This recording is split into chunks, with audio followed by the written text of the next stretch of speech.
ये हो गया क्वेश्चन नंबर तीसरा। क्वेश्चन आ रहा है कि दो क्रमागत प्राकृत संख्याओं के वर्गों का योग 85 है, संख्याएं ज्ञात कीजिए। सभी क्वेश्चन पढ़ो पहले।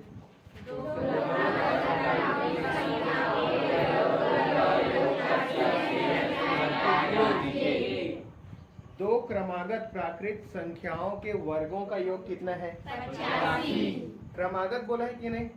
और कैसी संख्या है? प्राकृत। प्राकृत संख्या कहाँ से चालू होती है? एक से। कहाँ से चालू होती है? एक से। होती है कि नहीं? होती है। एक के बाद क्या आना चाहिए? दो। तो माना कि पहली प्राकृत संख्या क्या मानूंगा जी? x। ठीक है क्या? तो दूसरी वाली क्या हो जाएगी? दो लाने के लिए क्या हो जाएगा? क्या होगा सोचो। पहली प्राकृत संख्या मान लो x है और x से बराबर कोई संख्या सोच लो जिसके मन में जो आ रहा है। कितना सोच लो? कोई भी सोच लो ना। 4। चलो 2। 2 आ गया। x से बराबर 2 रख दिए। तब इसमें क्या करें कि अगला वाला जो क्रमागत संख्या हो क्या होगा? 3 होना चाहिए। तब इसमें क्या किया जाए कि वो वाला 3 हो जाए? +1। Very good. +1। मान लो पहली प्राकृत संख्या क्या बोले? 2। तो 2 धन 1 क्या होगा? 3। 4 बोल रहे थे आप। 4 रख के देखो। 4 धन 1 क्या होगा? 5। और इसके वर्गों का योग करना है। इसका भी वर्ग का योग, इसका भी वर्ग का योग, दोनों को यदि जोड़ेंगे तो क्या मिलेगा? 85। बस तो सवाल बन गया। ठीक है, बन गया कि नहीं? सवाल को सोचने आना चाहिए इस तरह। क्वेश्चन को बार बार अच्छे से पढ़ना है। ठीक है, और प्रश्नानुसार लगा पढ़ा करो। हाँ, एक स्टेप खत्म, अब आगे वाले स्टेप में जाना है। ठीक है क्या? तो यहाँ पर दिया गया है, लिखो कि माना कि। मान के चल रहे हैं कि नहीं? तो यहाँ पर लिखता हूँ माना कि पहली प्राकृत संख्या, पहली प्राकृत संख्या क्या मान लिया? x। ठीक है, तो दूसरी क्रमागत प्राकृत संख्या क्या होगा? तो दूसरी क्रमागत प्राकृत संख्या x + 1। क्लियर है क्या? इतना बोला था।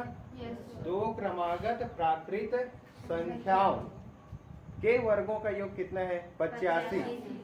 तो प्रश्नानुसार लेते हैं। प्रश्नानुसार इसके वर्गों का योग। ठीक है, तो x का वर्ग धन x धन 1 पूरे का वर्ग बराबर कितना? 85। क्लियर है कि इतना? ठीक है, आगे अब इसको हल करते हैं। तो यहाँ पर आपको क्या दिख रहा है? सर्वसम्मति का सूत्र कौन सा वाला? a धन b पूरे का स्क्वायर। तो आप फार्मूला यहाँ पर लिख सकते हो कि यहाँ पर एक फार्मूला आ रहा है। कौन सा वाला? a धन b पूरे का स्क्वायर बराबर b का स्क्वायर। क्लियर है क्या? तो ये वाला फार्मूला यहाँ पर यूज करेंगे। चलो, a की जगह x रखना और b की जगह क्या रखोगे? वर्ग। चलो, ये हो गया x का स्क्वायर धन x का स्क्वायर धन 2 गुना x गुना 1। ठीक है, a की जगह x, b की जगह क्या रखे? 1। और 2 फार्मूला था ही, प्लस b का स्क्वायर मतलब 1 का स्क्वायर बराबर क्या? 85। तो ये हो रहा है भैया x का स्क्वायर धन x का स्क्वायर धन 2 1 2 और क्या आया? 2x धन 1 का स्क्वायर क्या आया? 1 बराबर 85।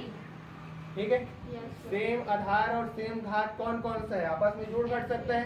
तो x स्क्वायर और x स्क्वायर, तो क्या हुआ? ये 2x स्क्वायर धन 2x धन बराबर 85।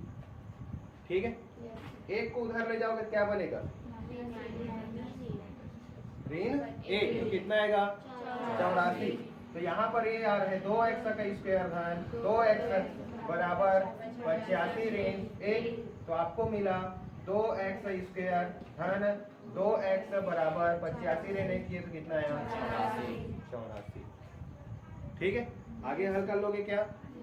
हल हो जाएगा क्या कि नहीं होगा? होगा कि नहीं? हल करें? चलो हल कर देते हैं। यहाँ पर यदि वर्ग समीकरण लोगे, वर्ग समीकरण विधि समीकरण को हल करोगे पूर्ण वर्ग विधि से, तो अब आपको क्या करना पड़ेगा? एक्स स्क्वायर के गुणांक को एक करना पड़ेगा कि नहीं? पड़ेगा। ठीक है, तो एक करने के लिए सभी को क्या करना पड़ेगा जी? 2 से भाग देना पड़ेगा। या चलो ये नॉर्मल विधि सोच सकते हैं क्या? देखते हैं। निकालो, सिर्फ किसको निकालो? 2 को। 2 तो यहाँ पर क्या बचा? एक्स स्क्वायर धन एक्स बराबर क्या रहे? 84। ठीक है, तो चलो यहाँ से 2 कहाँ आएगा? गुणात्मक पक्षांतर होके 84 के नीचे में, या सीधा हल करो इसे। 2 एकम 2 चौक 2 दूने 4। तो यहाँ पर आपको मिल रहा है एक्स का स्क्वायर धन एक्स बराबर 42। मिला क्या? 42 को इधर ले जाओगे क्या बनेगा? ऋण 42। ठीक है,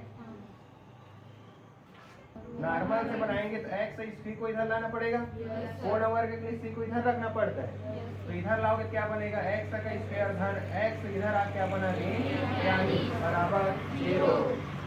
ठीक है, तो 42 एकम 42। तो ऐसा कौन कौन सा गुना 2 संख्या है जिसका गुना 42 आ रहा हो और उसका जोड़ घटाव क्या आ रहा हो? धन है। तो कौन सा है? 7 छके 42। ठीक है, इसको यदि क्या करूँगी? 7x, इसको क्या करूँ? ऋण 6x। तो क्या मिल रहा है आपको? धन x। तो इसमें तोड़ दूं क्या? तो ये टूट रहा है आपका x का स्क्वायर। चलो धन 7x ऋण 6x, ऋण क्या है? 42 बराबर 0। यहाँ पर जोड़ा बना लूं क्या? चलो इससे क्या कॉमन निकल रहे हैं? तो क्या आया? x धन 7, इधर से ऋण कॉमन निकला, 6 भी निकल रहे हैं। तो क्या आया? x, और यहाँ पर क्या आएगा? धन की ऋण धन 6 सत्ते 42 बराबर भाग कौन रहे? x ऋण 6 इंटू एक्स धन 7 बराबर 0। क्लियर है क्या? समझ में आया? तो इस तरह से इसको 2 भागों में बांटना है।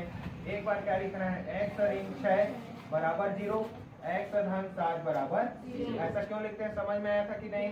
तो x का एक मान क्या आया? 6, और एक मान क्या आया? ऋण 7।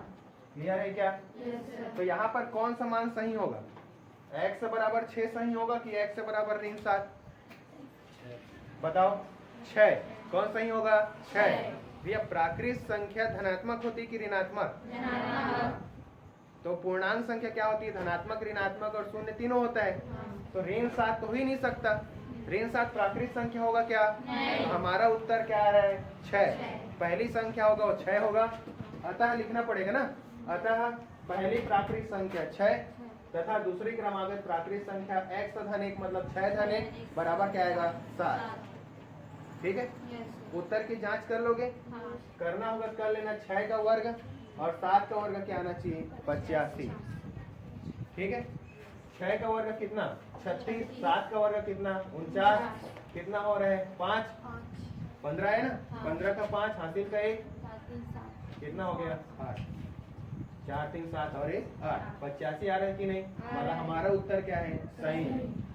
ठीक है, समझ में आया क्या? अतः लिखना आप लोग का काम है। नहीं तो 1 नंबर कटेगा उसमें। ठीक है।